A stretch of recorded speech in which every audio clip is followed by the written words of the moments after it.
Turin, Italy, 1876. A young army deserter named Giuseppe Villela dies in a hospital ward, unremarkable in almost every way except for one thing that will not matter until after his death. A doctor named Cesare Lombroso performs the autopsy, and when he opens the skull, he claims to find a small depression at the base that reminds him of features he had seen in apes and in what he called primitive skulls. From that single skull, Lombroso builds an entire theory that will go on to ruin thousands of lives. He calls it the theory of the born criminal, and the nose becomes one of its main pieces of evidence. In his book, published just a few years later, Lombroso claims that certain nose shapes, twisted, hooked, or unusually flattened, mark a person as biologically destined for violence and crime before they ever commit a single act. Courts across Europe start paying attention. Lawyers and so-called experts walk into criminal trials carrying calipers, measuring the noses, jaws, and foreheads of defendants, presenting those measurements as scientific proof of guilt or innocence. A person's fate, whether they walked out of that courtroom free or spent years in prison, could hinge partly on the width of their nostrils and the angle of their nasal bridge. This was not a fringe idea whispered in back rooms. It was taught in universities, published in respected journals, and used in real courtrooms with real consequences for real families. And Lombroso's nose theory was only one branch of a much larger and much older obsession, one that had already been running for centuries before he ever picked up his calipers, and one that would keep running for decades after he died, all the way into the darkest chapters of the 20th century. That obsession had a name. It was called physiognomy, the belief that a person's inner character could be read directly off the outer shape of their face, and inside physiognomy, the nose held a place of strange importance. Ancient Greek writers speculated about it. Renaissance painters exaggerated it on canvases of saints and villains alike, giving noble figures long, straight noses and giving demons and fools something crooked or bulbous. By the 18th century, a Swiss pastor named Johann Caspar Lavater had turned the whole idea into something close to a religion, publishing volumes of essays claiming that a fine, straight, pointed nose signaled intelligence, refinement, and moral strength, while a broad or flattened nose signaled the opposite. His books sold across Europe and were translated into multiple languages, shaping how ordinary people judged strangers on sight for generations. Then, in the 20th century, this same obsession curdled into something monstrous. In Germany during the 1930s, officials working under the Nazi regime used nasal measurements as part of a wider, pseudoscientific system meant to sort human beings by so-called racial purity. Charts circulated showing an idealized nose shape held up as evidence of a superior lineage, while other shapes were used to mark people as inferior or dangerous, feeding directly into policies of exclusion and violence. A measurement taken with a simple metal instrument, the width of a nostril in millimeters, became, in the hands of the wrong people, a tool for deciding who got to live a full life and who did not. For close to 2,000 years, in other words, human beings looked at the nose and saw a story about status, breeding, and worth. And for close to 2,000 years, they were reading it completely wrong. It took the 21st century and the ability to read the human genome letter by letter to finally understand what the nose is actually telling us. Scientists sequenced DNA from thousands of volunteers around the planet, scanned their faces with three-dimensional imaging, and set out to answer a question nobody could definitively answer before: whether the shape of a nose was written into specific genes, and if so, which ones, and why those genes ended up distributed the way they are across human populations. What they found had nothing to do with superiority and nothing to do with breeding. It had everything to do with air, cold, moisture, and the brutal, patient math of survival stretched across tens of thousands of years. This is the real story the DNA tells, and once you understand it, you'll never look at a nose, yours or anyone else's, the same way again. Start with the basic fact that almost nobody thinks about. Your nose is not sitting on your face for decoration. It is a piece of biological engineering that works nonstop, every single day, without you ever telling it to. On an average day, a person breathes somewhere around 20,000 times, and every one of those breaths has to pass through the nasal passages before it reaches the lungs. In that brief passage, your nose performs three jobs almost instantly. It filters out dust, pollen, and other particles that would otherwise irritate or damage the lungs. It adds moisture to dry air, so the delicate tissue deep in your chest does not dry out. And it warms cold air, so your lungs are not shocked by a sudden temperature drop with every inhale. None of this requires a single conscious decision from you. It has been happening automatically since before you could talk. And it happened the same way for your parents, your grandparents, and every ancestor, stretching back further than any family tree could ever record. Here is the detail that changes everything. The exact shape of the nose determines how well it can perform that job in a given climate. A long, narrow nasal passage forces air to travel a longer path and stay in contact with warm, moist tissue for a longer stretch of time before it reaches the throat. That is an enormous advantage if the surrounding air is freezing and dry, because it gives the nose more time to warm and humidify air that would otherwise damage the lungs. A wider, shorter, more open passage does the opposite job well. It lets air move through quickly without overheating the body, which matters enormously in climates that are already hot and thick with humidity. Neither shape is better in some universal sense. Each one is simply the better tool for a specific climate, in the same way a heavy coat is better in a blizzard and useless in a heat wave. The width of your nostrils, the height of your nasal bridge, the point at your tip, none of it is arbitrary. It is functional design, refined not by any single decision, but by the environment itself, operating across an almost unimaginable number of generations. To understand where that design actually came from, you have to go back to the very beginning of the human story, not the start of your own family line, but the start of everyone's. Every person alive today can trace their ancestry back to populations that lived in Africa, a fact confirmed again and again by genetic comparisons across billions of people. The African climate, where our species spent the overwhelming majority of its evolutionary history, was largely warm and often humid, and in that kind of environment, a broader, more open nose worked perfectly well. There was no pressure pushing the nose toward a narrower shape, because a wide nasal passage handled warm, humid air without any trouble. Then, starting roughly 60 to 70,000 years ago, waves of humans began leaving Africa. And this is where the story of the human nose truly begins to branch. These migrations pushed people into the Middle East, then deeper into Europe and Central Asia, across the frozen stretches of Siberia, and eventually, tens of thousands of years later, into the Americas. As those populations moved, the air around them changed dramatically. It grew colder, it grew drier. In some of the most extreme environments our species ever settled, places where winter temperatures could plunge far below freezing for months at a time. Simply breathing the outdoor air could injure the lungs. These were not fast journeys measured in years. They unfolded across hundreds and sometimes thousands of generations, families pushing slowly into landscapes their ancestors had never seen, some surviving, some not. In an environment like that, cold, dry air entering the lungs without being properly warmed and humidified caused real physical damage over time, weakening people, making them more vulnerable to respiratory illness in a world with no modern medicine, no reliable heating, and no guarantee of shelter beyond what a family could build with their own hands. And here's where natural selection, working with total indifference and total patience, quietly rewrote the human face. In any given generation, some individuals happened to be born with nasal passages that were slightly longer, slightly narrower, slightly better at conditioning cold, dry air before it reached the lungs. Those individuals got sick less often.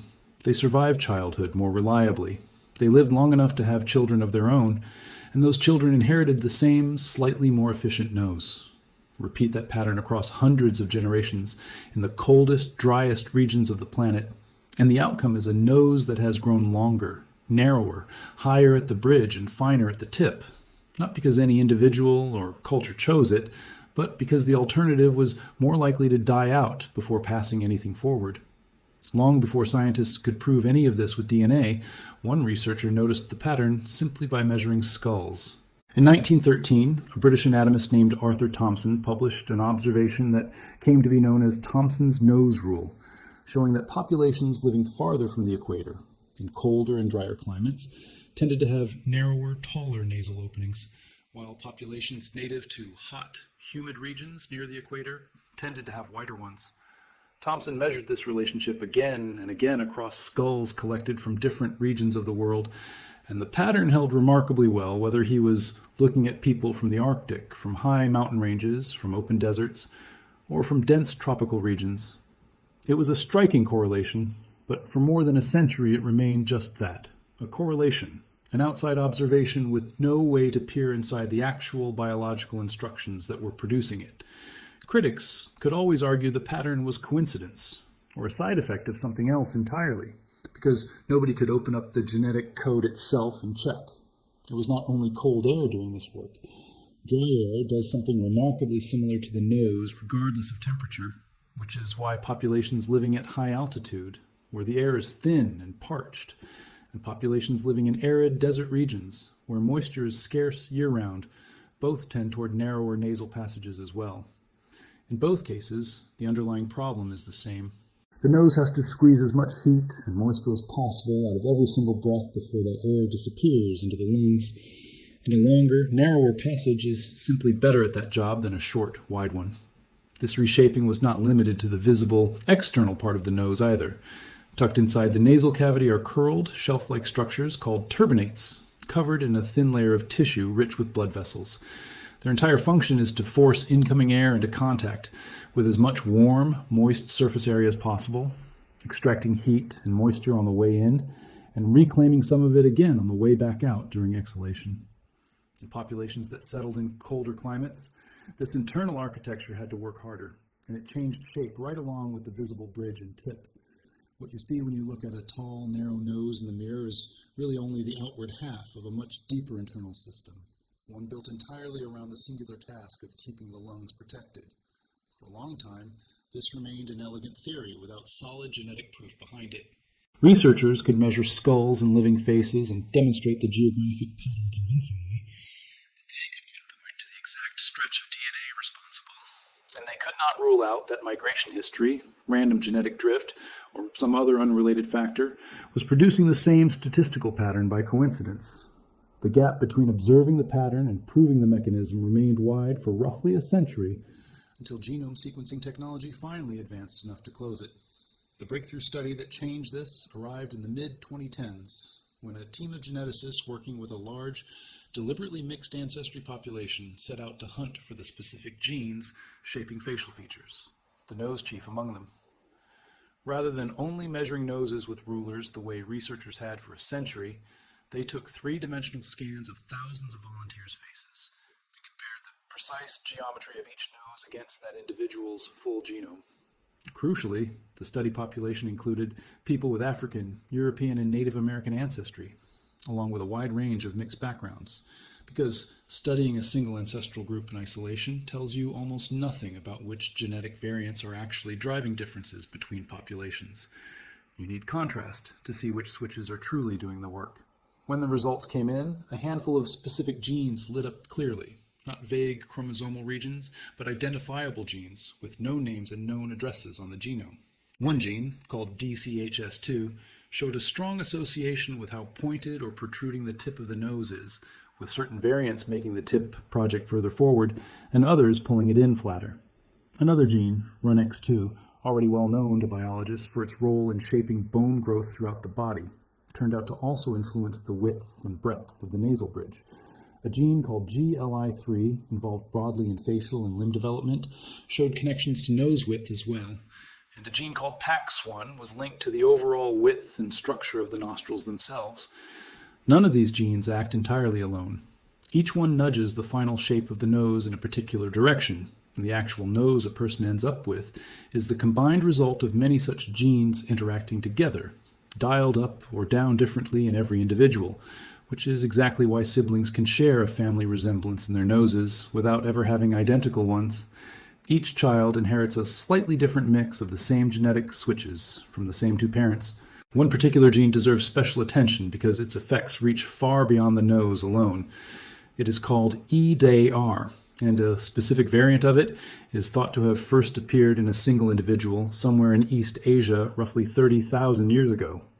That variant spread with remarkable success through the populations descended from that region, including many indigenous peoples of the Americas, whose ancestors carried it across the land bridge into a new continent. This single genetic change does something unusual. It does not only affect the nose, it thickens scalp hair, increases the number of sweat glands in the skin, alters the shape of the incisor teeth, and reshapes aspects of the nose, all through one small alteration in the DNA code. It stands as one of the clearest examples scientists have found of a single genetic switch rippling outward to influence multiple, seemingly unrelated features of the body and face at once A reminder of just how tightly interconnected our genetic blueprint really is. There is also a twist in this story that surprised even the researchers studying it, one involving a species that has been extinct for tens of thousands of years. When early modern humans expanded into colder regions of Europe and Asia, they encountered other ancient human groups already adapted to those harsh conditions, including the Neanderthals, who had lived in cold environments for a very long time before modern humans arrived. And when these two populations interbred, as we now know from ancient DNA, they certainly did, fragments of Neanderthal genetic material became woven permanently into the modern human genome. Researchers studying nose genetics identified a gene called ATF3 tied to Neanderthal ancestry that appears to influence the height of the nasal bridge, likely originally an adaptation that helped Neanderthal faces handle frigid climates. In other words, if your nose rises tall and sharp off your face, a piece of the instruction that built it may trace back not to any modern human population at all, but to a completely different branch of the human family tree that vanished from the earth long before recorded history began. You're not only carrying your grandparents and your features, you may be carrying an entire extinct lineage of humanity, folded quietly into a small piece of cartilage and bone. This discovery does more than satisfy curiosity. It completely dismantles the framework that people like Lombroso and Lavater built their careers on. A pointed nose is not evidence of superior breeding, moral character, or intelligence. It is evidence that somewhere in a person's deep ancestry, populations survived in cold, dry conditions, where a narrower nasal passage kept them alive long enough to reproduce. A broader nose is not evidence of anything lesser, either. It is evidence that somewhere in that same person's ancestry, populations were well adapted to the warm, humid conditions that our entire species originated in back in Africa, before anyone ever walked anywhere else. Neither shape is more advanced or more evolved than the other. They are simply two different engineering solutions to two entirely different climate problems, arrived at through the same blind patient process, operating on different continents. This becomes especially important and especially misunderstood when it comes to African ancestry specifically. The lazy assumption many people carry is that a pointed, narrow nose must indicate some kind of foreign ancestry mixed into an African family line somewhere along the way. The genetic evidence says this assumption is very often simply false. Africa is, by a wide margin, the most genetically diverse continent on the planet, holding more human genetic variation within it than exists across the rest of the world combined. A direct consequence of it being the place where our species spent by far the longest stretch of its evolutionary history. Populations across the African continent span an extraordinary range of climates, from humid coastal regions to cool, dry highland plateaus to arid deserts, and their nose shapes reflect that same range.